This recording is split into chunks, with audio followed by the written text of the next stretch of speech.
보험사가 영업을 멈췄다. 생명보험사가 부도위기에 몰렸다. 이런 말도 안 되는 소식이 현실이 됐습니다. 은행이나 보험회사가 망한다는 뉴스를 먼 나라 이야기로만 여겨왔죠. 하지만 지금 대한민국 금융시장의 심장부에서 경고등이 켜졌습니다. 2025년 5월 MG손해보험이 보험료 수납 시스템 오류로 인해 3개월 영업정지라는 초유의 사태를 맞았는데요. 한편 KDB생명은 자본 잠식 위기로 인해 부도설이 제기되고 있습니다. 이 두 사건은 단순히 한두 회사의 문제가 아니라 우리나라 금융 시스템 전반에 대한 불안감을 키우고 있는 중으로 과연 내 돈은 안전할까? 이런 일이 앞으로 더 벌어지진 않을까? 하는 불안감에 휩싸일 수밖에 없는데요. 오늘 영상에서는 MG손보와 KDB생명 사태가 왜 일어났는지, 그리고 이 사건들이 우리 경제에 어떤 경고를 주는지, 앞으로 우리는 어떤 시대를 맞이하게 될지 저와 함께 아주 쉽고 간단하게 알아보겠습니다.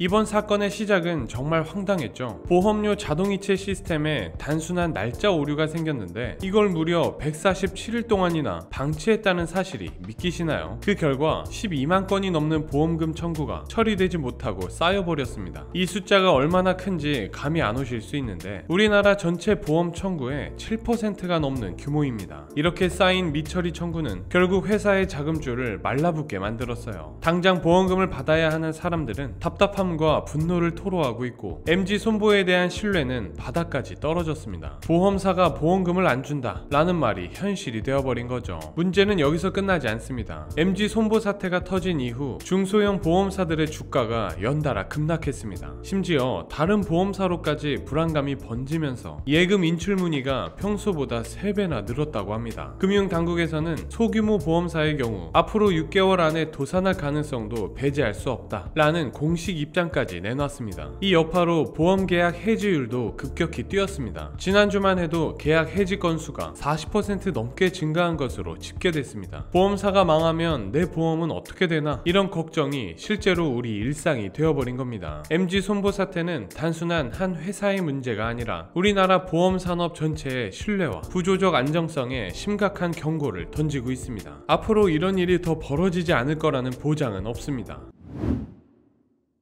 이번에는 KDB생명 이야기를 해보겠습니다. 사실 보험사 중에서도 KDB생명은 국책이라는 타이틀 때문에 왠지 더 든든하게 느껴졌던 곳입니다. 그런데 최근 들어 이 회사가 부도위기에 몰렸다는 소식 또한 충격적인 일입니다. KDB생명의 위기는 단순한 경영 실수에서 비롯된 게 아닙니다. 가장 큰 원인은 바로 PF 대출, 즉 프로젝트 파이낸싱 대출의 부실화입니다. 최근 몇 년 사이 부동산 경기가 얼어붙으면서 KDB생명이 투자했던 대형 부동산 프로젝트들이 줄줄이 좌초됐습니다. 이로 인해 회사의 자산 건전성이 급격히 나빠졌고 2024년 4분기 기준 BIS 비율이 104%까지 떨어졌어요. BIS 비율이란 보험사의 재무 건전성을 보여주는 대표적인 지표인데 100% 초반대는 사실상 경고등이 켜진 상태입니다. 여기에 더해 자본 잠식까지 겹치면서 KDB생명은 당장 2조 원 가까운 자본 확충이 필요한 상황에 몰렸습니다. 만약 이대로라면 공적 자금 투입, 즉 국민 세금으로 회사를 살려야 할 수도 있다는 우려가 현실이 되고 있습니다. 실제로 금융당국과 채권단이 긴급 회의를 열고 KDB생명의 연내 정상화가 불가능할 경우 단계적 청산도 검토하겠다는 입장까지 내놓은 상황입니다. 이런 소식이 전해지자 보험 가입자와 투자자들 사이에서는 불안감이 확산되는 중으로 국책보험사마저 흔들리면 도대체 어디를 믿어야 하나? 라는 불안감이 엄습하고 있어요. 이제는 보험사, 금융사 할 것 없이 리스크 관리와 자산 건전성에 대한 신뢰가 그 어느 때보다 중요한 시대가 됐다는 사실을 다시 한번 확인하게 된 셈입니다.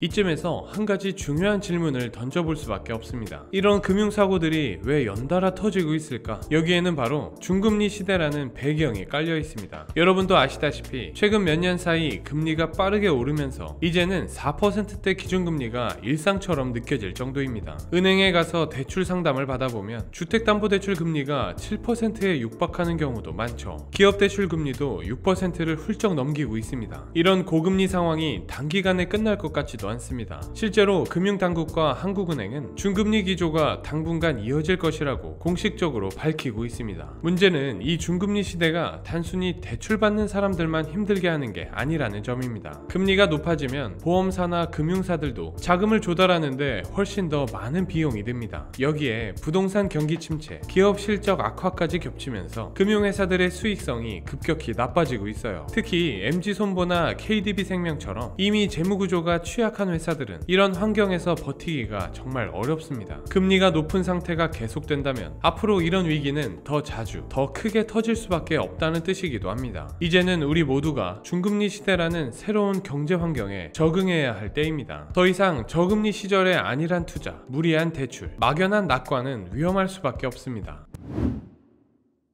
한 가지 더 짚고 넘어가야 할 부분이 있는데 바로 부동산 시장과 산업 구조 조정의 문제입니다. 최근 부동산 시장 분위기 체감하고 계신가요? 아파트 매매 거래량은 눈에 띄게 줄었고 집값도 하락세를 면치 못하고 있습니다. 2025년 상반기 기준 전국 아파트 매매 거래량이 지난해 같은 기간보다 40% 가까이 줄었다는 통계가 나왔습니다. 부동산 투자로 돈을 벌던 시대가 이제는 과거의 이야기가 되어가고 있다는 말이 나올 정도죠. 이런 상황에서 부동산을 담보로 한 금융상품, 예를 들어 리츠 같은 상품의 수익률도 2%대까지 떨어졌습니다. 부동산 시장이 흔들리니 관련 금융상품들도 덩달아 흔들릴 수밖에 없는 겁니다. 그런데 문제는 부동산만이 아닙니다. 수익성이 없는 산업, 즉 오랫동안 적자를 내거나 성장성이 없는 기업들도 이제는 구조조정의 칼날을 피하기 어려워졌습니다. 특히 철강, 조선, 중소제조업계는 이미 경고등이 켜진 상태로 올해만 해도 철강, 조선업계의 영업이익이 15% 이상 줄어들 것으로 예상되고 중소제조업체의 대출 연체율도 8%를 훌쩍 넘겼다는 소식이 들려오고 있어요. 이런 흐름은 결국 우리 경제 전반에 정리구조의 시대가 도래하고 있다는 신호입니다. 이 과정에서 일자리 문제, 지역경제 침체 등 또 다른 사회적 파장이 발생할 수 있다는 점도 큰 문제죠. 지금은 단순히 부동산 가격이 떨어지는 게 아니라 우리 경제의 체질 자체가 변화하는 변곡점인 것으로 볼 수 있어요. 여기서 우리는 한 가지 중요한 흐름을 더 짚어봐야 합니다. 바로 경제 사이클, 즉 경기의 흐름이 예전과는 다르게 움직이고 있다는 점입니다. 과거에는 한 번의 경기 호황과 불황이 대략 7년에서 10년 정도 주기로 반복됐습니다. 하지만 최근에는 이런 전통적인 경제 사이클이 점점 짧아지고 예측이 더 어려워지고 있는데요. 실제로 전문가들은 앞으로 경기 순환 주기가 3에서 5년 단위로 짧아질 가능성이 높다고 분석합니다. 그렇다면 이러한 이유가 뭘까요? 첫째, 실물 경제와 금융시장의 괴리가 점점 커지고 있습니다. 주식이나 부동산 가격은 오르락내리락 요동치는데 실제로 우리 삶이나 기업의 실적은 그만큼 빠르게 회복되지 못하는 경우가 많아졌죠. 둘째, 중앙은행의 정책 효과가 예전보다 훨씬 더디게 나타나고 있습니다. 금리를 올리거나 내려도 그 영향이 실물 경제에 반영되기까지 6에서 8개월씩 걸리는 경우가 다반사입니다. 이런 변화는 결국 우리가 기존에 알고 있던 경기 예측 공식이 더 이상 통하지 않는다는 뜻이기도 합니다. 앞으로는 불황이 짧게 왔다가 금방 회복되는 게 아니라 짧은 주기로 불황과 회복이 반복되는 훨씬 더 불안정한 경제 환경이 펼쳐질 수 있다는 경고입니다. 이제는 투자자든 기업이든 정부든 과거의 경험만 믿고 움직이기보다는 더 민감하게 시장의 신호를 읽고 빠르게 대응해야만 하는 것이죠. 오늘 내용을 정리해보면 MG손보와 KDB생명 사태는 단순히 두 금융회사의 위기가 아니라 우리 경제 전체에 경고음을 울리는 사건으로 중금리 시대가 길어지고 부동산과 산업 전반에 구조조정의 칼바람이 불면서 경제 사이클마저 예측 불가능하게 변하고 있습니다. 그렇다면 우리는 어떻게 대응해야 할까요? 첫째, 유동성 관리가 그 어느 때보다 중요해졌습니다. 갑작스러운 시장 변동에 대비해 투자 자산 중 현금 또는 현금성 자산의 비중을 최소 30% 이상은 유지하는 것이 좋습니다. 위기 상황에서는 현금이 곧 기회가 될 수 있기 때문입니다. 둘째, 투자 대상을 고를 때는 단순히 수익률만 볼 게 아니라 ESG 등 기업의 지속 가능성과 재무 건전성을 꼼꼼히 따져봐야 합니다. 이제는 경쟁력이 없는 산업, 수익을 내지 못하는 기업은 시장에서 살아남기 어렵다는 점을 명심해야 합니다. 마지막으로 너무 단기적인 시황에만 집착하기보다는 장기적인 경제 구조 변화와 정책 방향을 꾸준히 관찰하는 습관이 필요합니다. 이럴 때일수록 정보를 넓고 깊게 수집하고 여러 시나리오를 미리 그려보는 위기 선점 전략이 여러분의 자산을 지키는데 큰 힘이 될 것입니다. 지금은 모두가 불안해하는 시기 시기이지만 이럴 때일수록 냉정하게 시장을 바라보고 위기 속에서 기회를 찾는 지혜가 필요하다는 점 꼭 기억하시기 바랍니다. 오늘은 여기까지고요. 지금까지 지식세포였습니다. 감사합니다.